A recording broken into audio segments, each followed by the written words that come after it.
Amado irmão, amada irmã, saúde e paz na alegria deste domingo, dia do Senhor, o terceiro domingo deste tempo da Páscoa, quando nossos corações devem se escancarar para, escutando a palavra de Deus, sermos fecundados na força do amor de Deus. Seja o seu domingo muito abençoado, dia do Senhor, dia da fraternidade, dia de colocar Deus no centro de nossa vida. E aqui compartilho palavras bonitas de São Justino, um mártir do século II, falando a favor dos cristãos.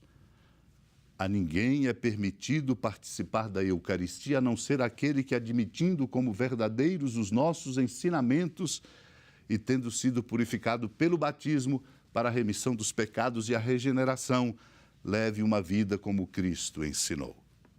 Pois não são pão e vinho comuns que recebemos na Eucaristia que celebramos. Com efeito, do mesmo modo como Jesus Cristo, nosso Salvador, se fez homem pelo Verbo de Deus e assumiu a carne e o sangue para nossa salvação, também nos foi dado como alimento sobre o qual foi pronunciada a ação de graças com as mesmas palavras de Cristo e que, depois de transformado, nutre nossa carne e nosso sangue. É a própria carne e sangue de Jesus que se encarnou. Os apóstolos, em suas memórias, que chamamos evangelhos, nos transmitiram a recomendação que Jesus lhes fizera. Tendo ele tomado o pão e dado graças, disse: fazei isto em memória de mim, isto é meu corpo. Tomando igualmente o cálice e dando graças, disse: este é meu sangue. Então os deu somente a eles. Desde então, nunca mais deixamos de recordar essas coisas entre nós.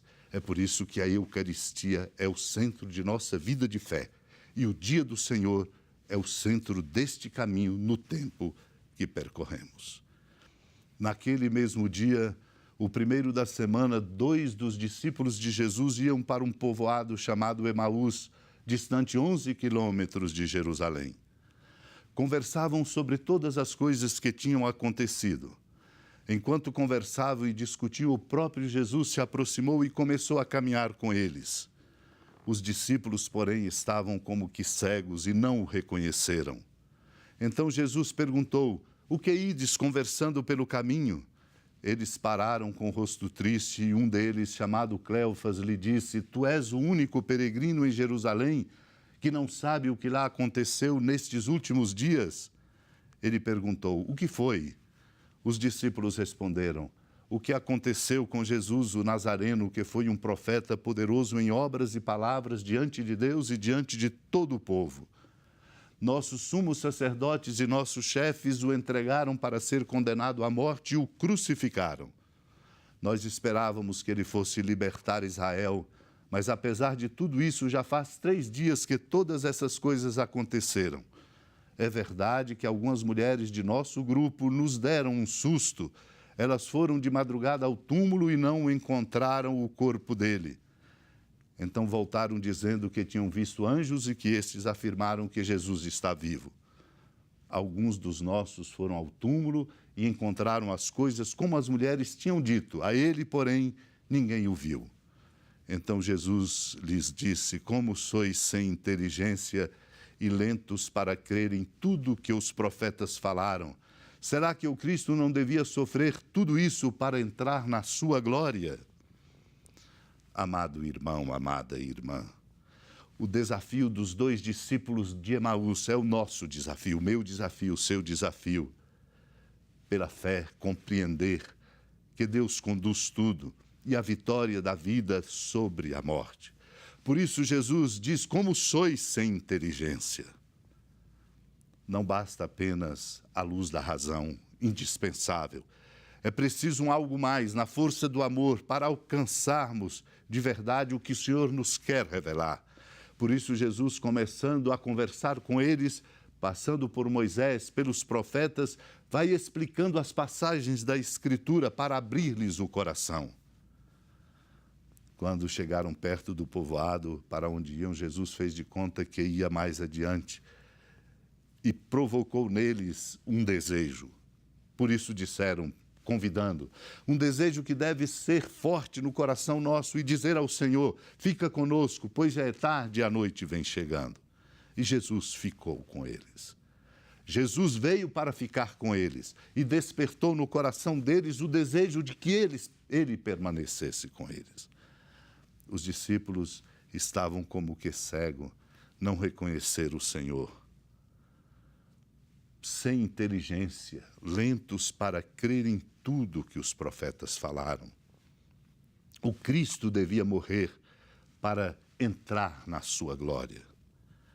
Na medida em que eles, assim, compreenderam a grandeza do mistério, na mesma hora se levantaram, foram para Jerusalém encontrar-se com os 11 reunidos com os outros. E tudo se confirmou. Realmente o Senhor ressuscitou, apareceu a Simão. E os dois contaram tudo o que tinha acontecido pelo caminho e, sobretudo, um detalhe: reconheceram o Senhor ao partir o pão. Esse é o enorme desafio. O Senhor só é visto, só é reconhecido quando nós abrimos os olhos do coração e da fé para a generosidade do amor de nosso Deus.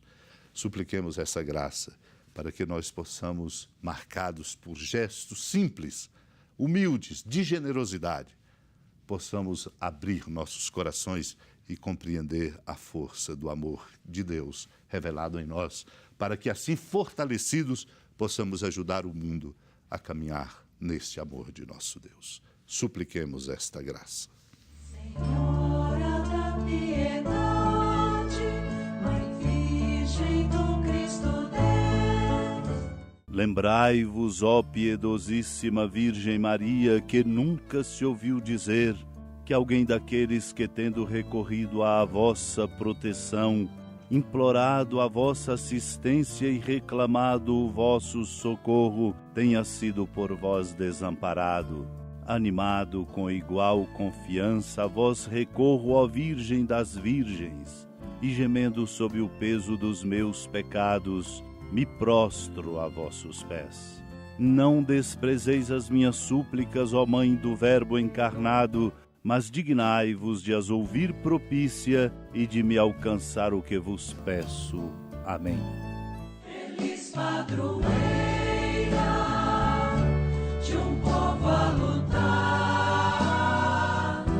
a gente mineira te quer exaltar, não só lá na serra, tu és esplendor de toda esta terra, também és fulgor. Amado irmão, amada irmã, com alegria, da ermida da padroeira do estado de Minas Gerais, a Senhora da Piedade, que da sua casa de clemência e bondade nos acompanha e nos abençoa do alto da serra, magnífica arquitetura divina, a bênção de Deus, amor misericordioso, Pai, Filho e Espírito Santo, desça sobre sua família, proteja sua casa, sustente sua vida, fecunde o caminho missionário de nossa igreja, nos encha de sabedoria e permaneça conosco para sempre. Amém.